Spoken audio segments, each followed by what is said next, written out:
Hi, welcome back once again to CBSE Board Economics. I'm Saddam Hussain here. Today we'll be discussing the extension of balance of payments. In balance of payment, we have already seen balance of trade, which is nothing but difference between exports and imports of visible or physical items, goods.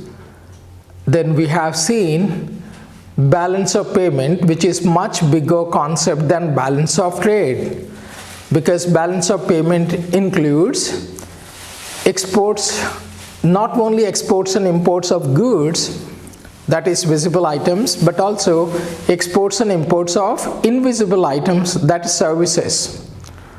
It also includes unilateral transfers received and paid from abroad.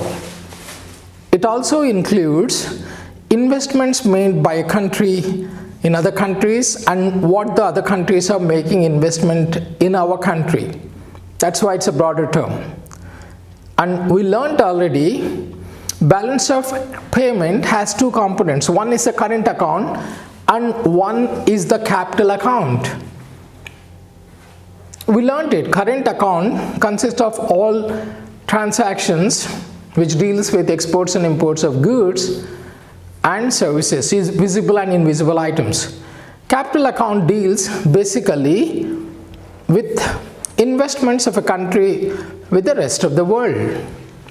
Now, the new concept which we are learning today is autonomous items and accommodating items. In the balance of payments, some transactions, we call them as autonomous items. Autonomous means on their own. They take place on their own. And some transactions, we call them as accommodating items. They take place not because of their own choice, because of other transactions influence it. Those items or transactions, we call them as accommodating items. Now let's discuss the difference between autonomous items, autonomous transactions, and accommodating transactions in the balance of payments. Autonomous and accommodating transactions.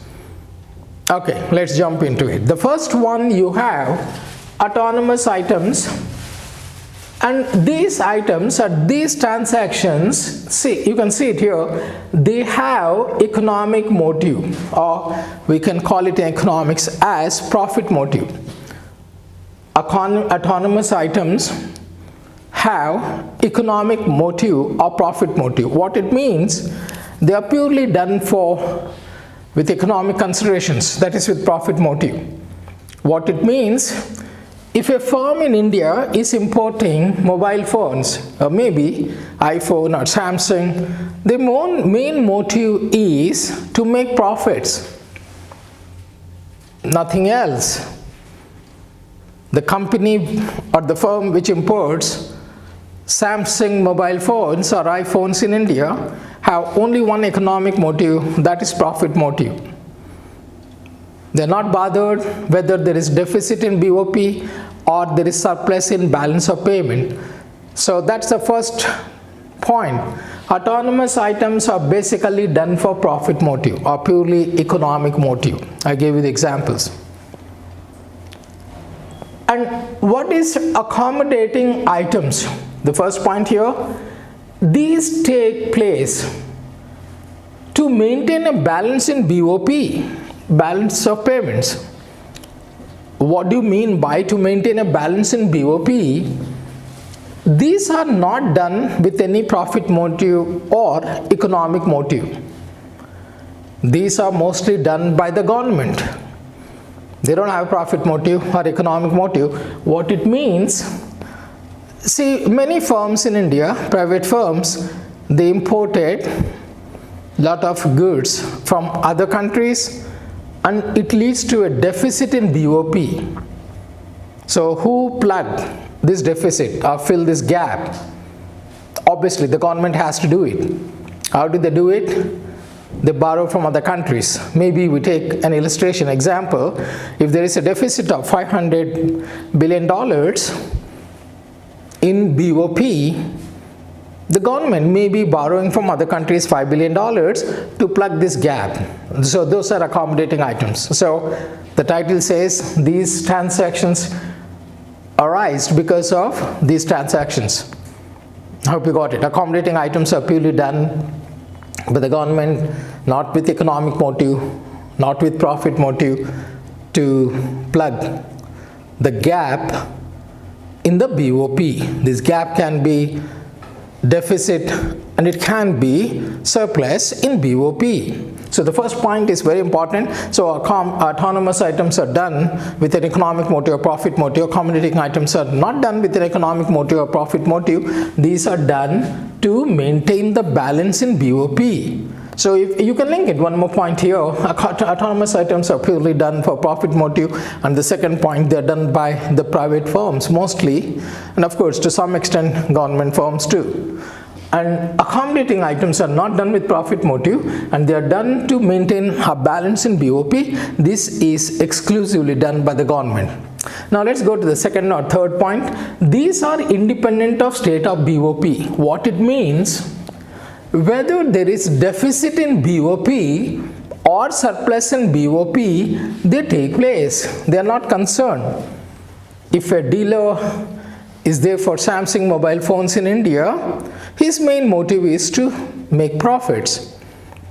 They never bother whether there is deficit in BOP or surplus in BOP. So they are independent transactions. So they are independent of the state of BOP, whether there is surplus or deficit in BOP. They take place. And whereas these are compensating capital transactions to correct deficit or surplus in BOP. Compensating transactions and mostly capital transactions. So what it means, these items, again I told you, accommodating items purely depend upon autonomous items. These are compensating capital transactions to correct deficit in BOP or surplus in BOP. What it means, I just gave you an example here. There is deficit in BOP of $500 billion. This deficit is corrected by the government by borrowing from other countries. If there is surplus of $100 billion in our BOP, this surplus is adjusted through accommodating items by lending it to other countries. So they will balance the balance of payments. The first point is, these are purely done for profit motive, economic motive. These are not done for profit or economic motive. They are purely done to adjust the BOP, and these are independent of the state of BOP. These are compensating capital transactions to correct deficit or surplus in BOP. Let's go to the third point. This is more or less the same thing. There is surplus or deficit in BOP arises because of autonomous items. Mind it, not because of accommodating items. Surplus in BOP or deficit in BOP is because of autonomous items. What it means, they can ask you a separate question. When do you have surplus in BOP? When do you have deficit in BOP? You write one sentence here. Don't write it when imports are more than exports, it leads to deficit in BOP. Don't write it for surplus when exports are more than imports. That's not the exact answer.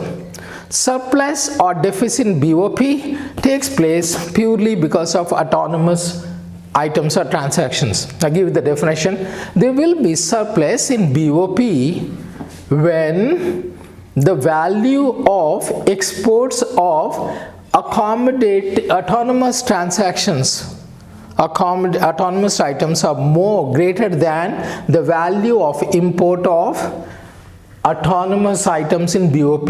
Mind it, when exports of autonomous items are greater than import of autonomous items, it leads to surplus in BOP. When do you have deficit in BOP? There will be deficit in BOP when the value of import of autonomous items are greater than the value of export of autonomous items. It leads to deficit in BOP. So surplus or deficit in BOP is because of autonomous items. So these help in balance BOP. So I just told you, actually this point relates to the first 2 points. There will be surplus. If there is a surplus in BOP, what do we do through accommodating items? This surplus, maybe there is a surplus of $100 billion in our BOP. This surplus, instead of keeping idle in the RBI, what do? They give it to some other countries. So again the BOP is balanced. $100 billion, maybe they give it to some countries, they lend it to other countries. So BOP is balanced. If there is deficit in BOP, the other way around, we borrow from other countries. So accommodating items always balance the BOP. We'll go to the next point. These are undertaken by private sectors and the government. So autonomous items are undertaken purely, mostly by private sector. Maybe Reliance is importing machines. Maybe Tata company is importing some technology. Maybe Reliance company is importing for their 5G, right? So new technology. So a lot of outflow of foreign exchange. So these are purely taken by the private firms, and to some extent the government undertakings also, government firms or public sector undertakings. And these are undertaken purely by the government. When there is deficit or surplus in BOP, this is adjusted through accommodating items. This is adjusted through accommodating items. Now we'll go to the next points. These transactions take place on both current account and capital account of BOP. So autonomous items take place both on current and capital account of BOP. We have already seen in earlier video. So autonomous items and accommodating current transfers and capital transfers. Current account and capital account, and these take place only on the capital account. Accommodating items take place only on the capital account. Why only on the capital account? I'll tell you. Capital account, we already learned, it deals something with the investments of the country, lending, borrowings of the country with the rest of the world. I told you why capital account here, because of current account. If there is a deficit, that deficit is plugged or filled through capital account by borrowing from other countries. If there is surplus, because of autonomous items, the surplus we can utilize or use it by lending to other countries. So they take place only on the capital. So borrowings and lendings are a part of capital account. And the last one, we take some examples of autonomous items. I told you already, purchase of a machine by a private firm from other countries. Our technology we are importing from other countries, raw materials we're importing, or maybe we are exporting to other countries, jute, maybe we are exporting cotton fabrics. So when you're exporting, of course, there will be inflow of foreign exchange. When we import from other countries, there will be outflow of foreign exchange. So purchase of a car, even if you're buying some car from abroad, so that means that comes under autonomous items. And there is here under accommodating items, we learned already borrowings is a part of accommodating items, lending is a part of accommodating items, selling bonds, debentures, shares, buying from other countries are all part of accommodating items. Even external assistance, even taking help from other countries, that's a part of accommodating items. So we review all the differences between autonomous and accommodating items. BOP, balance of payment, has we can put all the transactions in BOP under two headings. One is the autonomous items, one is accommodating items. So quickly we'll go over. Autonomous items are purely done with the profit motive or economic motive. Accommodating items are not done with the profit motive or economic motive. So these are done to maintain balance in the BOP. Second point, we can extend it. Autonomous items are done by mostly private firms, and accommodating items are done by the government. And third point, they are independent of the state of BOP. What it means, I told you, where there is deficit or surplus in BOP, they are independent. They take place. They are compensating capital transactions to correct deficit or surplus in BOP. The third or fourth point, we call it as surplus in BOP or deficit in BOP is purely because of autonomous items. They help in balancing the balance of payment. Why always BOP is balanced? Why always BOP is zero? Because of accommodating items. And they help in undertaking balance the BOP. And these are undertaken by the private sector as well as the government sector. And these are undertaken purely by the government. These transactions take place on both current account and capital account. These transactions take place only on the capital account because capital account deals with the borrowings and lending of the country. And here, any examples to take it, a private firm is importing mobile phones to sell in India. That's purely for profit motive. Or someone is buying a car from abroad. This is also profit motive. And here, borrowings, lendings from the rest of the world, and external assistance. That's all we have time for today. Till we meet next time, it's goodbye from Saddam Hussain. Don't forget to share, subscribe and like our videos. Best of luck for your board.